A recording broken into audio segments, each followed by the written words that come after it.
위기 때마다 울린 고환율 시그널. 기업도 가게도 초비상.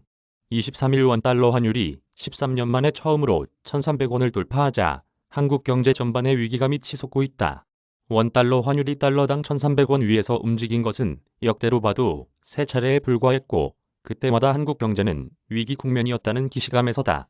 고물가, 고금리 속에 고환율까지 엄습하자 복합위기 공포감에 기업이나 가게 모두 초비상이다.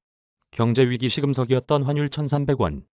1990년대 이후 원달러 환율이 1,300원을 넘어섰던 사례들은 대부분 한국 경제가 위기에 처했을 때였다. 국제통화기금 구제금융을 받았던 1997년 말 외환위기 당시 환율이 2,000원 선 가까이 치솟은 바 있고, 1998년까지 장기간 환율이 1,300원 이상에 머물렀다.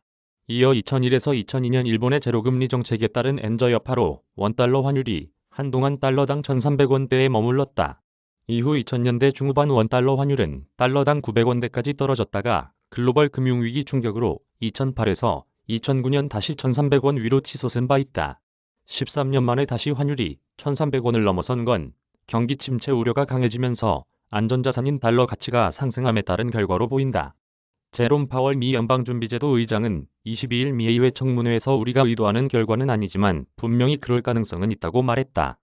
주원 현대경제연구원 연구실장은 이날 통화에서 국내 총생산이나 산업활동 동향, 수출 등을 보면 아직은 경기 침체는 아니지만 하반기로 가면 갈수록 나빠질 것이라고 말했다. 문제는 고환율이 물가 상승을 부채질할 수 있다는 점이다.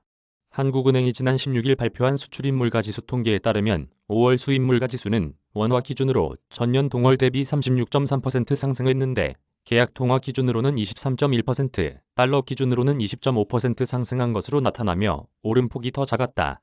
전년 동월 대비 원화 지수와 계약 통화 지수 간 격차는 지난 2월 8%포인트에서 5월 13.2%포인트로 점점 벌어지고 있다. 달러를 비롯한 계약 통화로 결제한 뒤 원화로 바꾸는 과정에서 물가 오름폭이 더 커지고 있는 것이다.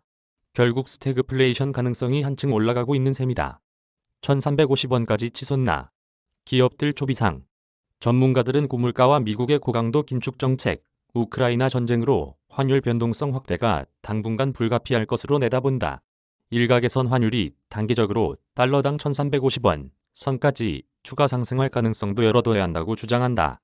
김승혁 NH선물연구원은 이날 통화에서 1,300원이 일종의 빅피겨 역할을 하고 있어서 이게 뚫리면 심리적 저항성이 무너지면서 오버슈팅 가능성이 있다며 당국이 안 맞겠다는 스탠스를 보이게 된다면 1,350원까지 가능하다고 본다고 말했다. 오창섭 현대차증권연구원도 미국의 통화긴축 등으로 달러와 강세 요인이 우세하다며 하반기에도 원달러 환율이 상승할 가능성이 높아 보인다고 말했다. 기업들의 고심도 깊어지고 있다. 통상 환율이 상승하면 우리 수출품의 가격, 경쟁력이 높아지고 매출액이 늘어난다는 이점이 있지만 이 같은 효과가 과거처럼 크지 않다는 것이 기업들의 분석이다. 수출이 주력인 자동차, 조선, 가전 등의 경우 단기적으로 해외 시장에서 가격, 경쟁력이 높아지는 효과를 보겠지만 원자재 가격 급등에 따른 원가 상승으로 수익성이 악화하는 등 부작용도 크다는 것이다. 특히 항공업계는 높아진 환율로 인해 그야말로 초비상이다.